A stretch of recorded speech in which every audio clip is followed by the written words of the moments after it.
अशूलाल।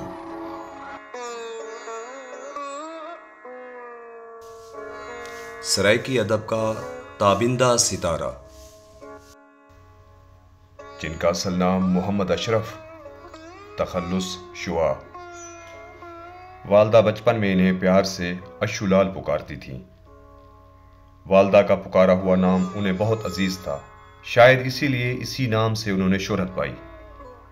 आप बुनियादी तौर पर एक माहिर फिजिशियन डॉक्टर हैं। इलाके के नादार और मुफलिस लोगों का मुफ्त में इलाज करते हैं। छुट्टी का दिन था। मैं सुबह सवेरे खेतों में चहलकदमी करने के लिए निकल पड़ा।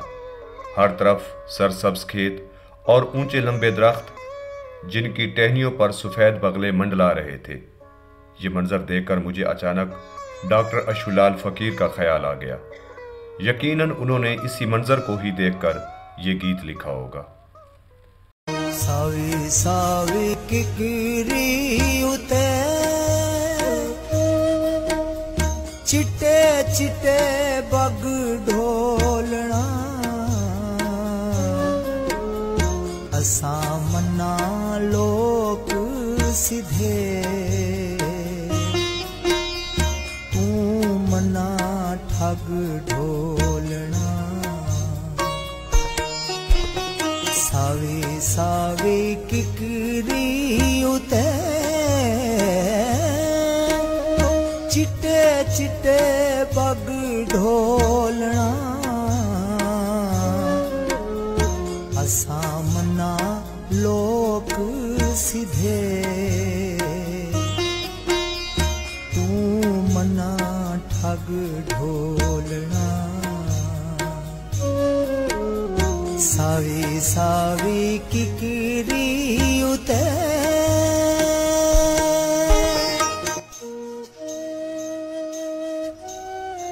इसीलिए कहते हैं कि शायर फितरत और मुआशरे के जज्बात का तर्जुमान होता है।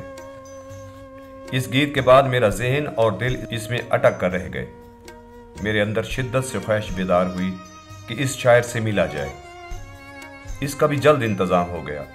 मैं अपने इंतहाई शफीक और मेहरबान दोस्त मकसूद मेहदी खान, जो फॉरेस्ट ऑफिसर हैं, को फ़ोन किया और डॉक्टर अशूलाल फकीर से मिलने की ख्वाहिश जाहिर की, क्योंकि दोनों का ताल्लुक लाली ईसन करोड़ से है। उन्होंने हमें अपने घर मदऊ किया और एक छोटी सी नशिस्त का एहतमाम किया। पहला ही तासुर एक खूबसूरत मोहब्बतों में शराबूर शख्स का था। जो जो बातों का सिलसिला शुरू हुआ, उनकी शख्सियत तह दर तह मुझ पर मुनकशिफ होती गई। ये इनसे मेरी पहली मुलाकात थी। एक सच्चे तख्लीक़कार की तरह अशूलाल फकीर नए नए तजर्बों से अपनी तख्लीकी सलाहियतों के इजहार का सामान मुहैया करता गया। तख्लीक की ये बेकरारी और कुदरत अशूलाल के यहाँ दर्जा कमाल पर नजर आती है। अदब की जितनी असनाफ में इसने तजर्बे किए, ये इन्हीं का खासा है। इनकी पहली किताब छेड़ू हथ ना मुरली, इस तसनीफ की इशाअत के साथ ही सराइकी अदब में अपनी भरपूर मौजूदगी का एहसास दिलाया। इनका दूसरा मजमुआ गौतम नाल झेड़ा, जिसका अंदाज जुदागाना था, ऐसा सलूब कि जो ना कभी कहा हुआ न सुना हुआ। इनका तीसरा मजमुआ कां वसोंदा पक्खी, जो एक नए ज़ायके पर मुश्तमिल थी। और फिर चुका देने वाली किताब सिंध सागर नाल हमेशा, जो 2 जिल्दों पर मुश्तमिल है, जिसने डॉक्टर अशूलाल फकीर के शऊर और फन के एक और गोशे से रूशनास कराया। लेकिन इसकी सहमाबी तबीयत अपने वुसअत बयां के लिए नए नए उफक तलाश कर रही थी। इनकी अगली किताब एबनॉर्मल थी, जो कहानियों पर मुश्तमिल है। ये एक नया शायरी तजर्बा था। इनके फनी सफर में एक नया मोड़ आया और उन्होंने ऊपर तले 2 और किताबें लिख डाली, जाल मनोती और मिसमारा।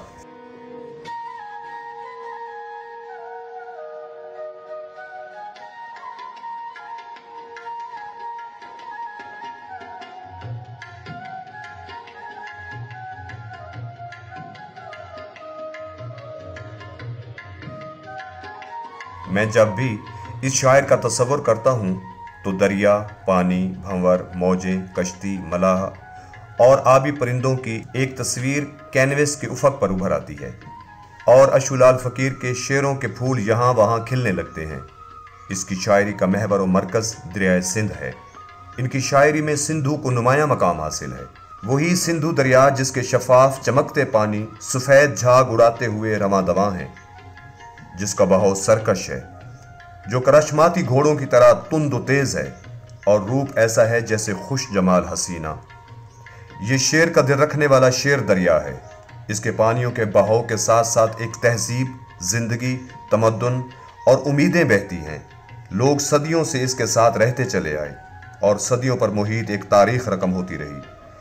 इन बहते पानियों ने कहानियों, दास्तानों और तहजीबों को जन्म दिया। शायद इंसान इसके बारे में इतना ना जानता हो जितना सिंधु इनके बारे में जानता है। ये वो वाहिद चशमदीद है जिसने इंसानों के अरूजो जवाल को देखा है।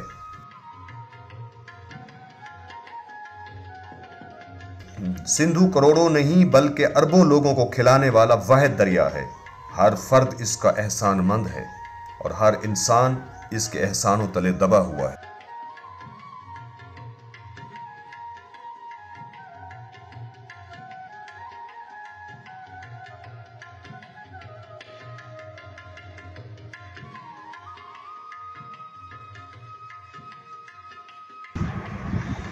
कि दरिया ओ दरिया पानी तेरे डूंगे, तू सदा प्यू मां असा तेरे पूंगे।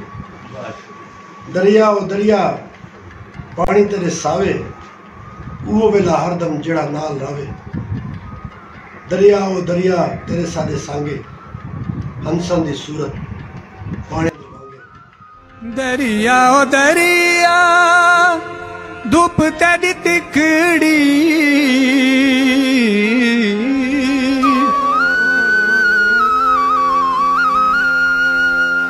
दरिया ओ दरिया धूप तेरी तिकड़ी, बेड़िया विच लंघ गई उमरां दी लिकड़ी, उमरां दी लिकड़ी। दरिया ओ दरिया पानी तेरे डूंगे, तू साडा प्यू मां असां तेरे पूंगे। तू साडा प्यू मां असां तेरे पूंगे।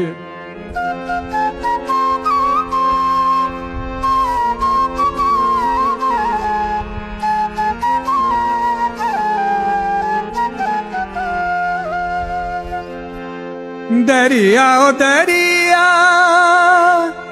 दसा दिल दा जानी,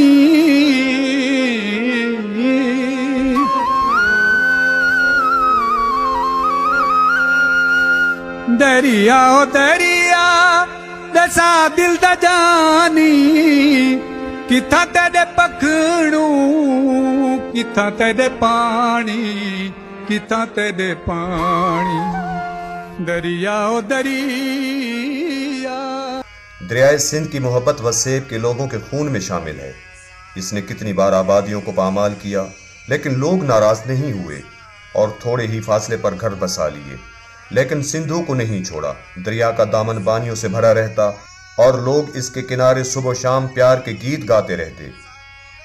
दरिया आबाद रहता, शहर उजड़ते रहते। मगर अब हालात ने ऐसी काया पलटी कि अब शहर आबाद हो रहे हैं और दरिया उजड़ रहा है। दरिया से वाबस्ता आबी परिंदों में से हंस, जिसका मुसलसल शिकार किया जाता रहा है, जो इस वक्त दरिया सिंध से तकरीबन नापैद हो चुका है। उन्होंने अपनी एक नज़म किथे हंस में हंसों की मजलूमियत को बयान किया है, उनका दर्द बयान किया है। गोया कि एक तरह से हंसों का मरसिया लिखा है।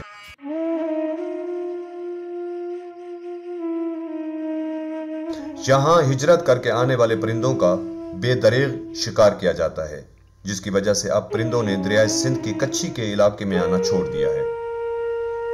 इन्हें शायद खबर हो गई है कि हमें यहाँ मार दिया जाता है। दरिया सिंध की तारीख और रिवायत तो हमें ये बताती है कि यहाँ के लोग हमेशा से मेहमान नवाज रहे हैं। पता नहीं फिर क्यों ये मेहमान नवाज लोग इन खूबसूरत और मासूम मेहमान परिंदों का बंदूक से इस्तकबाल करते हैं। ये कोई अपने तौर पर तो नहीं, बल्कि कुदरत के बनाए गए निज़ाम के तहत हमारे साहिलों पर उतरते थे। डॉक्टर अशुलाल फकीर जब भी दरिया सिंध को देखते हैं तो लगता है इसका दिल धड़कना भूल गया है। वो जब भी दरिया की मुफलसी और गरीबी को देखते हैं तो उनकी आंखें नम हो जाती हैं। कभी कभी साहिल पे सिंधुवास लोगों के साथ बैठकर दरिया को इसकी वैरानी का पुरसा देते हैं।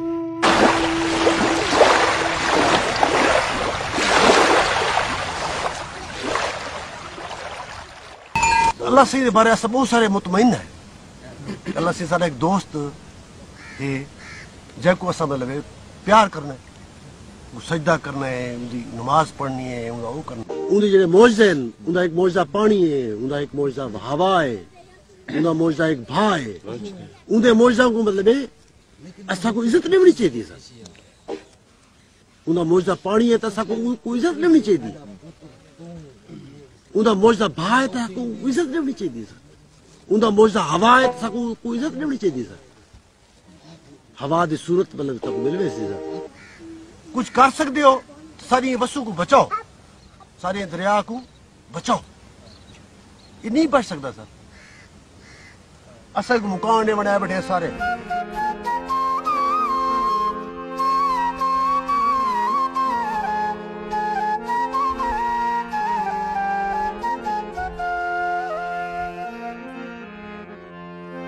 दरिया ओ दरिया जंगलां दे सावे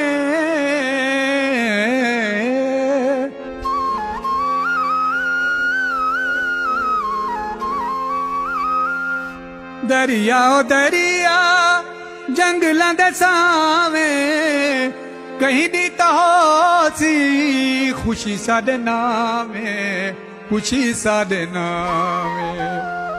दरिया ओ दरिया पानी तेरे डूंगे तू साडा प्यू माय सा तेरे पूंग, तू साडा प्यू माय सा तेरे पूंगे। और फिर शाम को फूलों से भरी हुई झोलियां इसकी बहती लहरों के सुपुर्द करके अपनी मोहब्बत का इजहार करते हैं।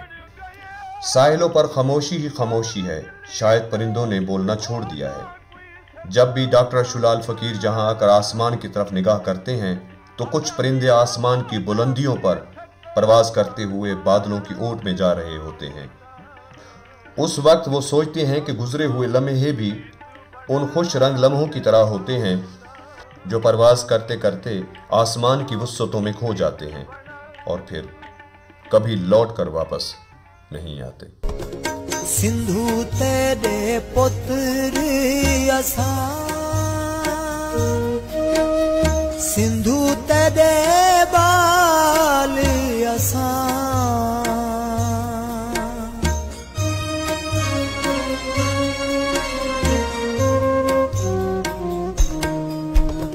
सिंधु तेरे पुत्र असा, सिंधु तेरे बाल असा, तेरे नावे लाजी सबो, तेरे नावे पग ढोलना, सावी सावी किकरी उते चिट्टे चिट्टे बग ढोलना, असा मना लोक सिधे, तू मना ठग ढोलना, सावी सावी किकरी उते चिट्टे चिट्टे पग ढोलना,